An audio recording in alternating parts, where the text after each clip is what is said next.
우리 다 같이 하나님을 경외하는 마음으로 우리 한 목소리로 봉독해 올립니다. 시작. 이르되 예수여 당신의 나라에 임하실 때에 나를 기억하소서 하니 예수께서 이르시되 내가 진실로 내게 이르노니 오늘 내가 나와 함께 낙원에 있으리라 하시니라. 아멘. 아멘. 다시 한번 시작. 이르되 예수여 당신의 나라에 임하실 때에 나를 기억하소서 하니 예수께서 이르시되 내가 진실로 내게 이르노니 오늘 내가 나와 함께 낙원에 있으리라 하시니라. 아멘. 네, 오늘 정말 모시기 힘든 우리 귀하신 분을 모셨는데요. 우리 이분을 모셨습니다. 예, 우리 오덕 선교사님이신데요. 우리 오덕 선교사님은요, 제가 베트남에 있을 때 한 10여 년 우리 같이 했던 그런 귀한 선교사님이시고요. 제가 들어보니까 올해 이제 은퇴를 앞두고 있는데 32년, 몇 년요? 32년간이나 이렇게 사역해서 아주 귀한 선교사님이시고요. KPM 우리 베트남 캄보디아 우리 지역장도 하셨고 또 여기 나오신 대로 이렇게 베트남 남부 한국 NGO 협의회장도 하셨고요. 아주 귀한 일 하셨는데 제가 이분을 좀 이렇게 보다 보니까 이분이 별거를 다 공부하셨더라고요. 그래서 아주 베트남에 계실 때도 제가 참 존경하고 사랑하는 그런 분이었는데 특별히 IT 쪽에 많이 하셨는데 저 연세도 불구하시고 드론 자격을 가지고 계세요. 드론 하는 거.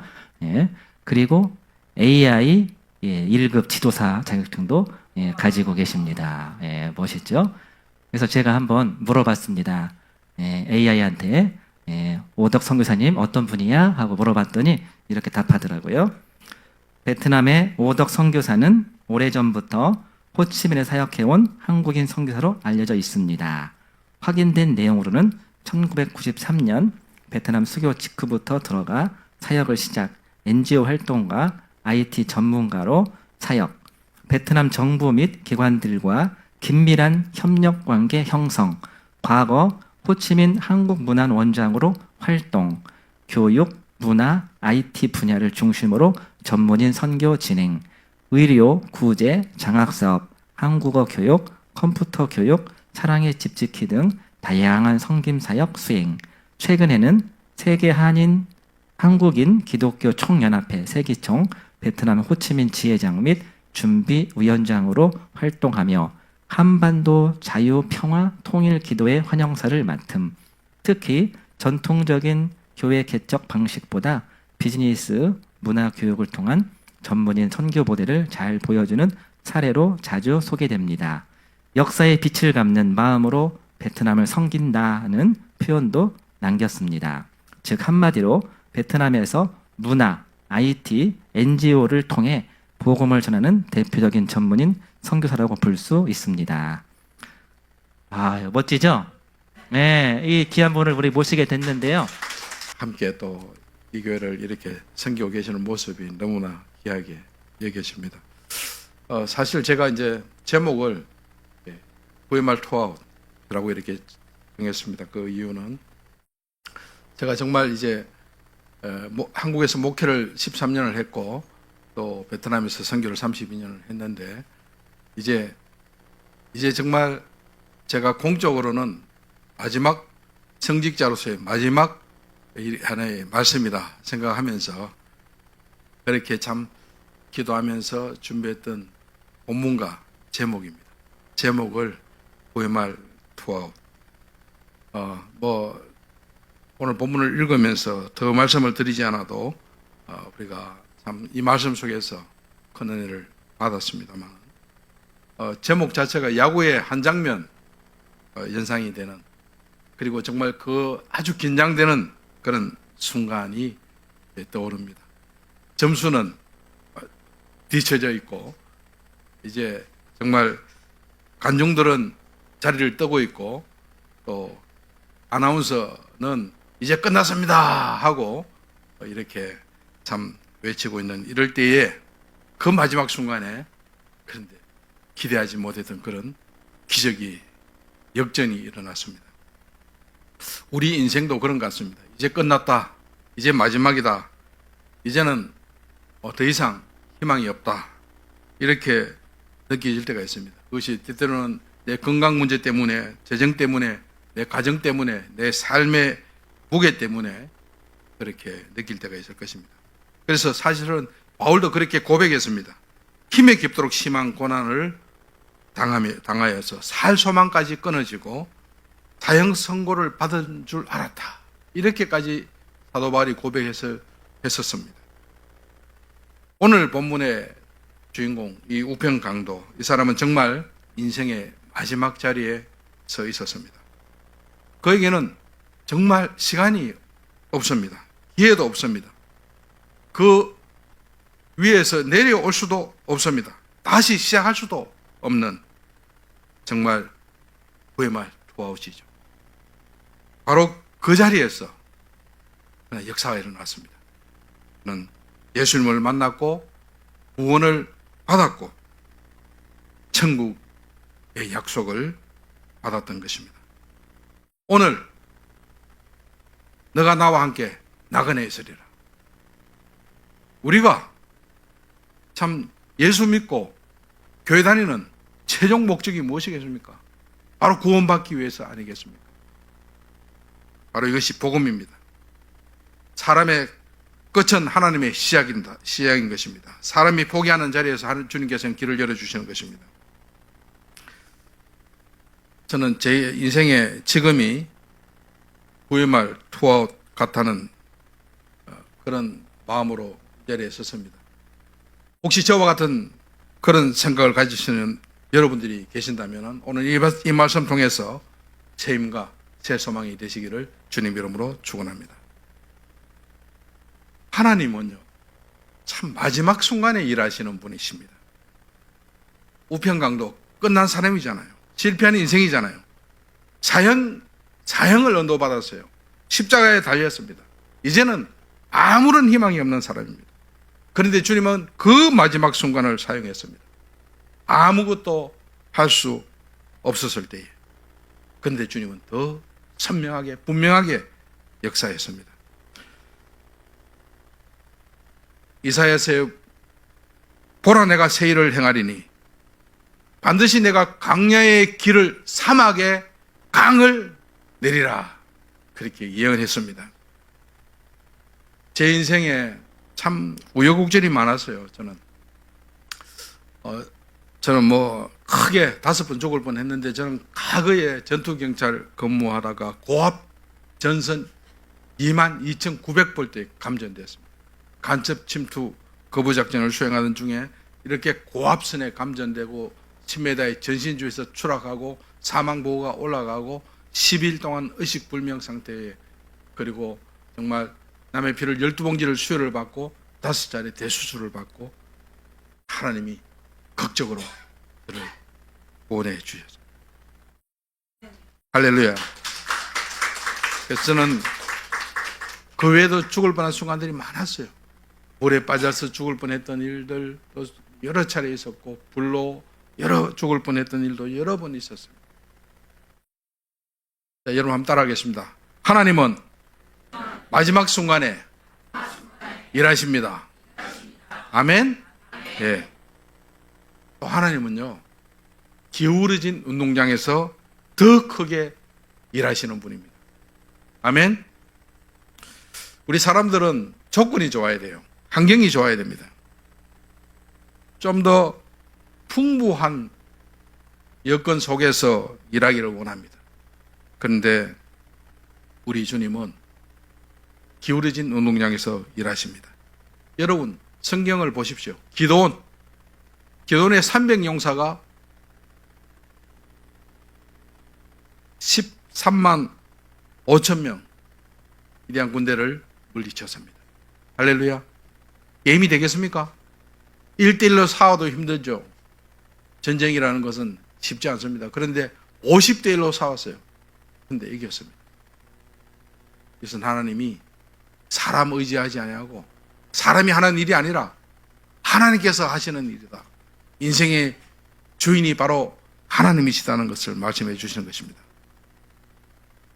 여호와의 구원은 사람의 많고 적음에 달리지 아니했다고 말씀하고 있습니다.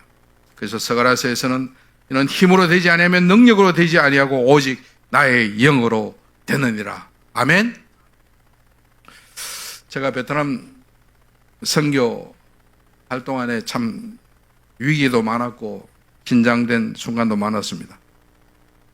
우리 선배 조 목사님, 조명철 목사님, 또 우리 조창식 선교사님도 많이 그런 어려움들을 겪었을 것입니다만, 특히 베트남이 사회주의 공산국가 아닙니까? 공산권 국가에서 가슴 철렁 내려앉는 일들이 참 한두 번이 아닙니다. 저는 그중에 특별히 기억나는 것은 공안 급습 사건 몇 건이 있었는데, 그중에 제가 베트남 소수종족 중부 지역의 소수종족 마을에 보루족 선교를 하러 갔다가 그쪽에서 이제 막 들어갔다가 나오는데 이미 신고가 들어가가지고 그 좁은 골목을 공안들이 딱 지키고 있는데, 아이고 이제 끝났구나. 하여튼 근데 그 순간 하나님께서 지혜 주시고 베트남 전혀 모르는 척 말도 안 하고 그냥 슬금슬금 모르는 척 그냥 여행 왔다 가는 사람처럼 빨리 도망쳐서 나왔던 그런 경험이 있었고요. 또 한 번은 저희 호치민시에 우리가 홍캄 푸검회가 보금 클리닉 병원을 우리 의료 선교사 후배 선교사가 들어오는 걸 준비하기 위해서 제가 먼저 병원을 오픈을 했어요. 그리고 하고 있는데 이미 그쪽에 모여서 우리가 참 선교하는 줄을 이미 공안들이 알고 제 차가 서 있는 것을 보고 이 공안이 급습을 했습니다. 그런데 그때 제가 어디에 있을게요? 저는 한국에 있었습니다. 그때였고 그 차를 저희 집사람이 몰고 그 세워놓고는 집사람은 또 다른 곳에 볼일 보러 갔어요. 그런데 제 차를 보고는 이 공안들이 제가 있는 줄 알고 계속 감시하고 벼르다가 저를 잡으려고 급습하다가 저는 못 잡고 베트남에 우리 이제 전도사님들, 베트남 사역자들 잡아가서 제 때문에 그분들이 또 많은 고초를 당하기도 했었습니다.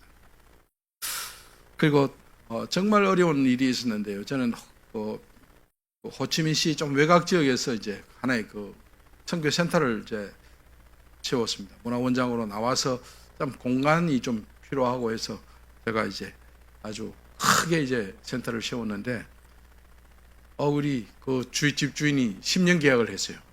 그리고 엄청 우리가 많은 시설을 하고 투자를 했는데, 그 집주인이 그냥 원래 이렇게 계약서를 우리 파트너하고 바꿔치기 위해서 2년 만에 쫓아냈습니다. 근데 얼마나 힘드는지 몰라요. 모든 것이 무너지는 것 같았어요. 제가 마지막 이제 거기에서 이제 좀 올인하고 좀 제대로 선교해 보려고 마음 먹고 했었는데, 그래서 거기서 쫓겨나서 더 좁고 작은 불편한 공간으로 옮겼습니다. 그런데 놀랍게도 그곳에서 공동체가 깊어지고 거기서 현지인 핵심 사역자들이 세워지고 진짜 일꾼을 키우는 역사가 그곳에서 일어났습니다.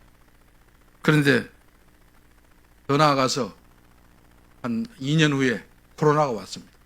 그런데 제가 만약에 그 건물을 지키고 있었더라면 절단이죠. 어떻게 감당할 수 있었겠어요. 근데 하나님께서 미리 아마 2년 전에 피할 길을 주셔서 너무나 참 돌이켜 볼 때에 감사하지 아니할 수가 없습니다. 사람이 볼 때는 실패고 손해고 끝장이고, 그런데 결과적으로는 더 큰 열매를 맺게 하시는 분입니다. 우리 사람들은 넓은 자리 좋아하죠. 그러나 하나님은 좁은 자리에서 더 깊은 일을 하십니다. 우리 사람들은 박수 받는 자리를 좋아합니다. 그러나 하나님은 눈물의 자리에서 사람을 만들어 나가십니다. 사람들은 결과를 빨리 보고 싶어 하지만 하나님은 과정을 통해서 하나님의 사람을 만들어 가시는 것입니다. 그래서 하나님은 세상의 미련한 것들을 택하사 지혜 있는 자들을 부끄럽게 하신다고 했습니다. 우리 같이 한번 고백합시다.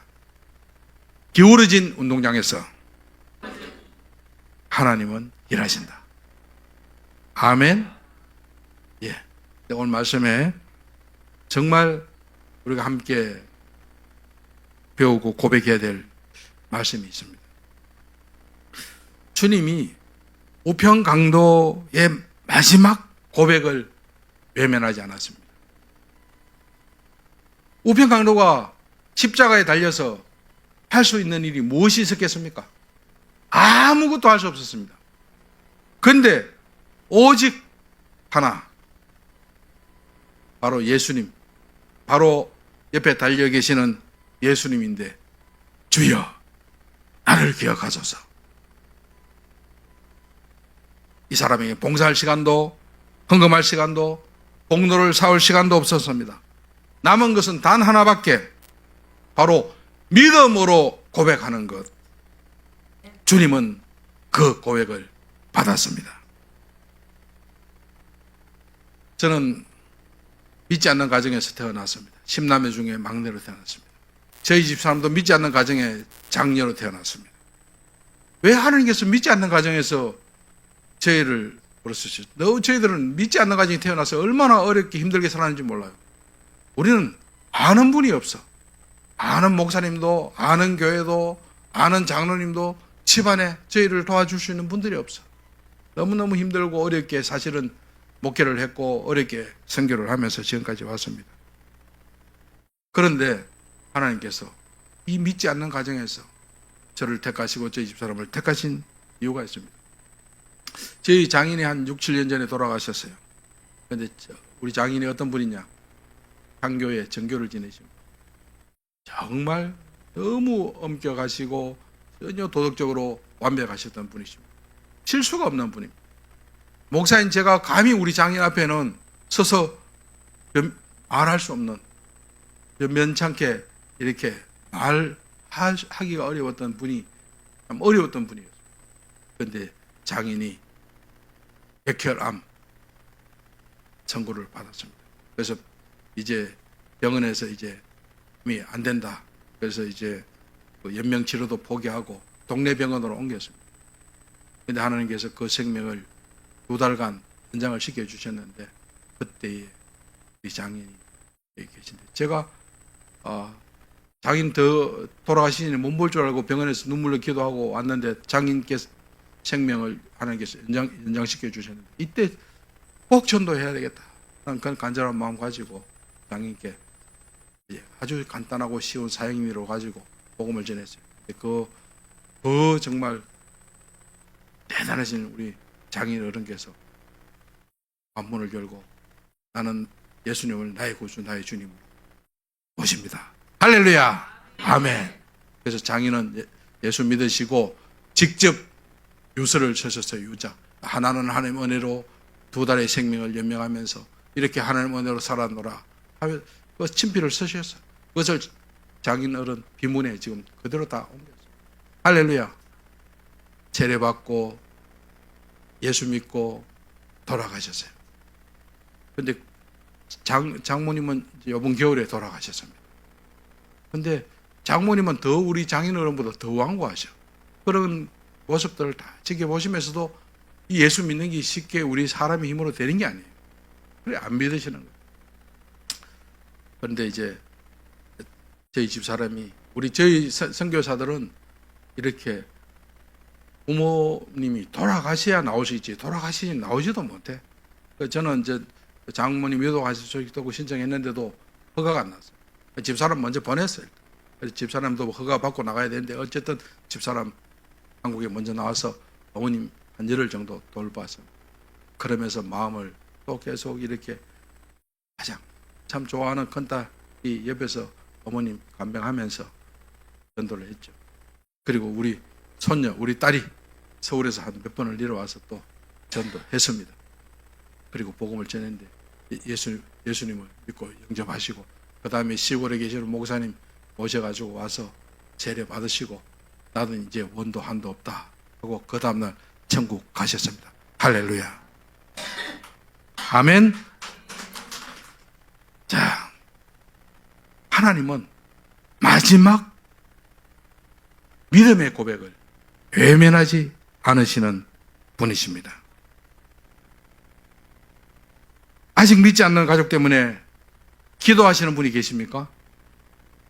오늘 이 말씀 여러분들에게 위로가 되시고 힘이 되시고 용기를 가지시고 여러분들의 가족들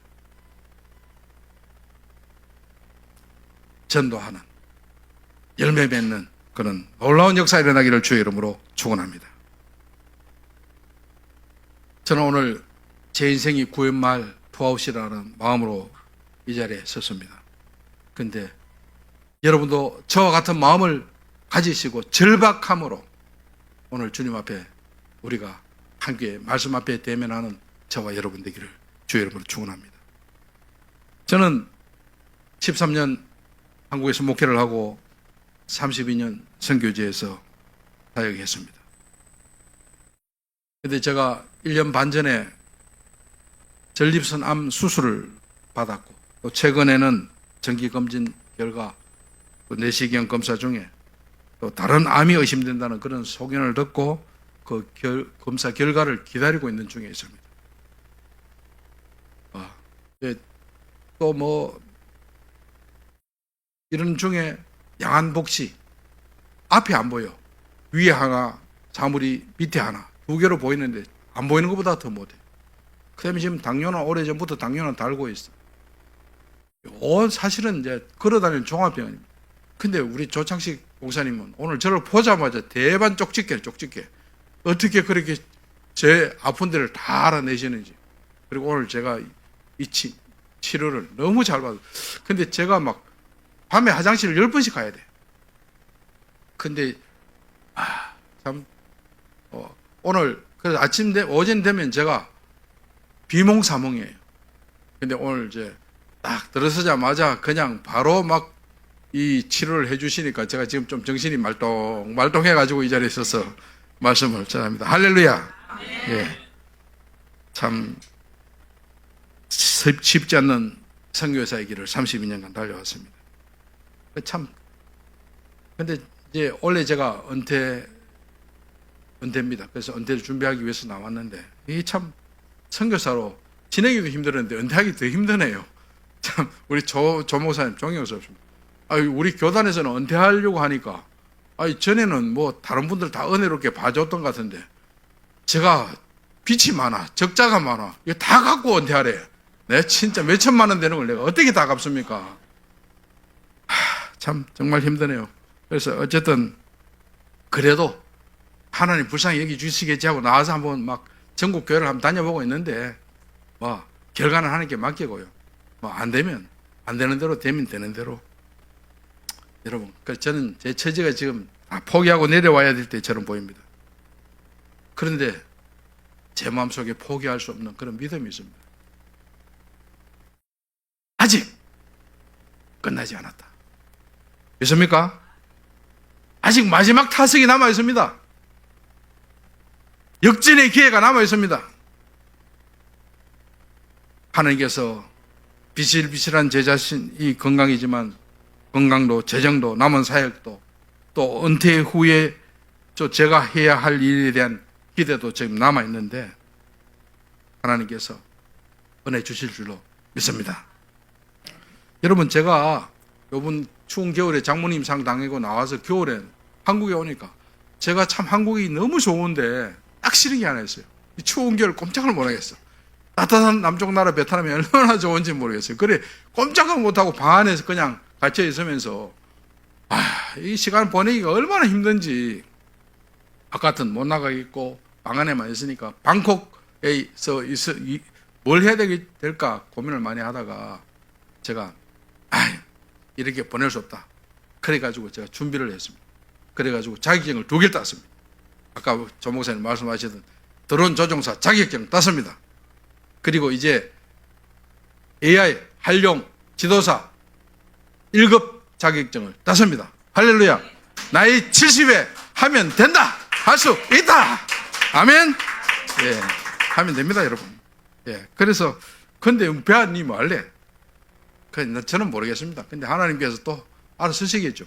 조 목사님 보니까 이 귀한 걸 배우셔가지고 지금 멋있게 이제 목회하시는데 교회가 너무 훈훈하고 너무 따뜻하고 누구든지 오면 손해 안 볼 것 같아. 너무 많은 걸 얻어갈 수 있는 그런 참 복된 임마누엘 선교 교회가 되는 것 같습니다. 할렐루야. 저는 참 하나님 은혜로 여기까지 왔지만 또 돌이켜보면 한국 교회의 기도와 후원으로 여기까지 왔습니다. 45년간 한국 교회가 저를 위해서 기도하고 후원해 줘서 여기까지 왔는데 지금 은퇴한다고 여기서 그만두게 하면 하나님 얼마나 손해보시겠어요? 한국 교회가 얼마나 손해보겠습니까, 여러분? 그래서 하나님께서 반드시 30배, 60배, 100배 결실로 맺게 해주실 줄로 믿습니다. 저는 은퇴 후에도 한국 교회와 선교지를 잇는 그런 징검다리 역할을 계속 잘 감당하고 싶습니다. 성경에 보니까 약속을 해놨더라고요. 이사야서에 너희가 노년에 이르기까지 내가 걸어가겠고 백발이 되기까지 내가 너희를 품을 것이라. 내가 지어선적 내가 업을 것이요 내가 품고 구하여 내리라. 아멘. 예. 조명철 목사님, 우리 위로받아도 될 것 같습니다. 하나님께서 품고 얻고 구하여 주신다고 했습니다. 이제 그러나 이 시대를 우리가 또 바로 알아야 되겠습니다. 이제는 한국인 선교사가 모든 걸 다 감당하는 그런 선교 시대가 아니라 현지인이 현지인을 섬기고 현지인이 다시 선교지에 나가는 그런 역파송 선교도 참 필요한 것 같습니다. 그래서 이제 들어오는 선교, 또 한국의 이런 다문화 선교에 역점을 두는 일도 너무 중요하다고 생각합니다. 베트남은 인구가 1억 300만 명, 평균 연령이 32세인 참 이런 젊은 나라입니다. 이곳에 인재들을 키우는 사역을 위해서 그 다리를 놓는 사람으로서 우리 조명철 목사님, 또 우리 조창식 우리 목사님, 또 저도 마지막까지 이야기에 서임 받기를 원합니다. 여러분, 우리 한국인 선교사 한 명을 보내는 데는 적어도 한 300~400만 원 매달 이렇게 지원해야 돼요.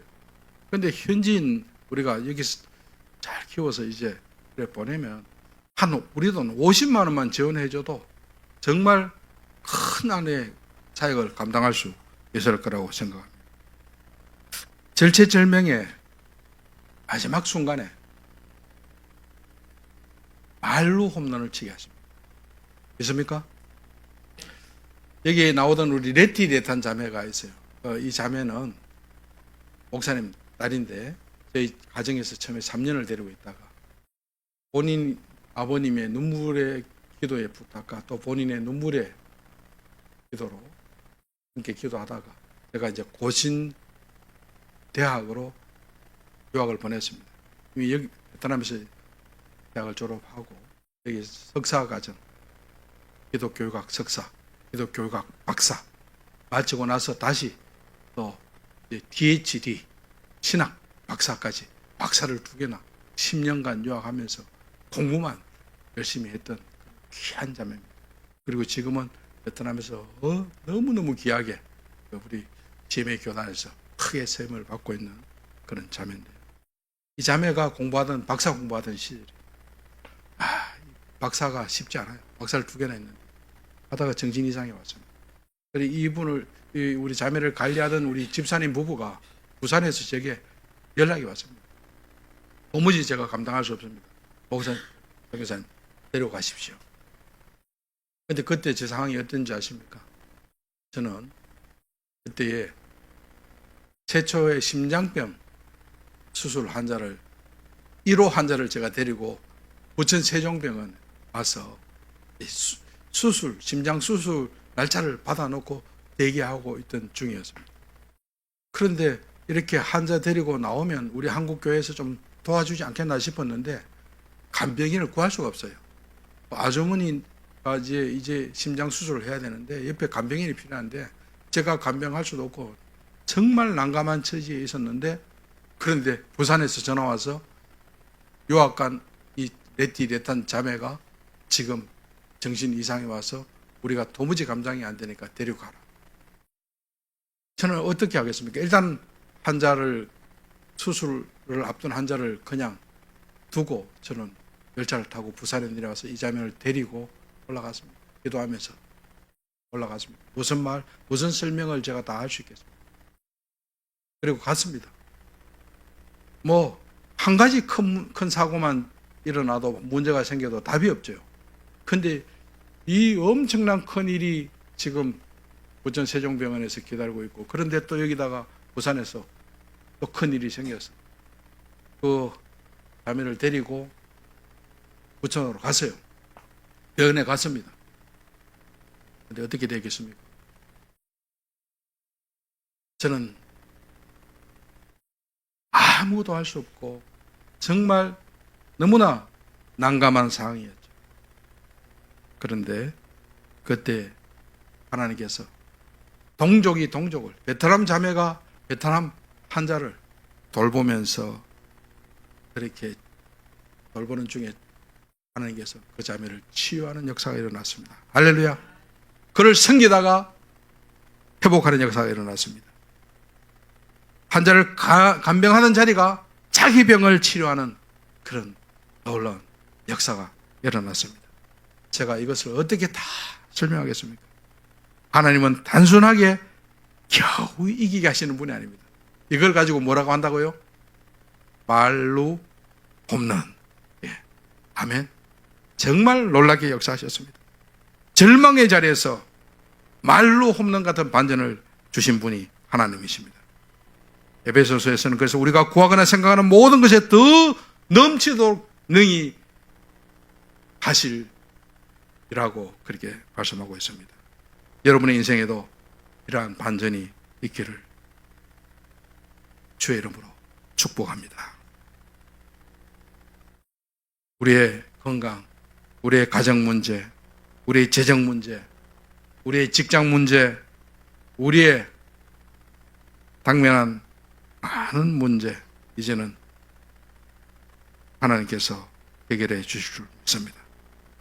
투아웃은 끝이 아니라 기적 직전입니다. 마지막 한번 따라하겠습니다. 예수여, 당신의 나라에 임하실 때에 나를 기억하소서.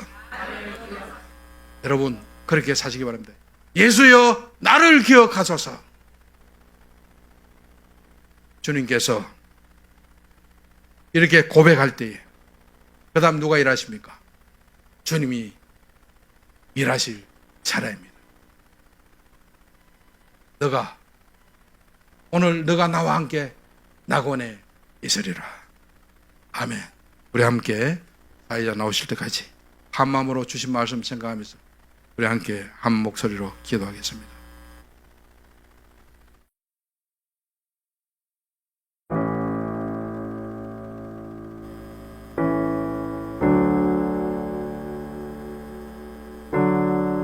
하나님은 끝났다고 생각하는 마지막 순간에 일하시는 분입니다. 하나님 기울이신 눈을 향해서 더 크게 역사하시는 분이십니다. 우리가 마지막 순간 믿음으로 고백하면 주님은 외면하지 않으십니다. 후의 말 투아웃에 처한 우리를 반드시 구해 주실 것입니다. 말로 홈런을 치게 해 주실 것입니다. 믿으십시오. 투아웃은 끝이 아니라 기적 직전입니다. 여러분의 인생의 놀라운 반전이 주의 은혜 속에 일어날 줄로 믿습니다. 승리자가 되시기를 주의 이름으로 축원합니다.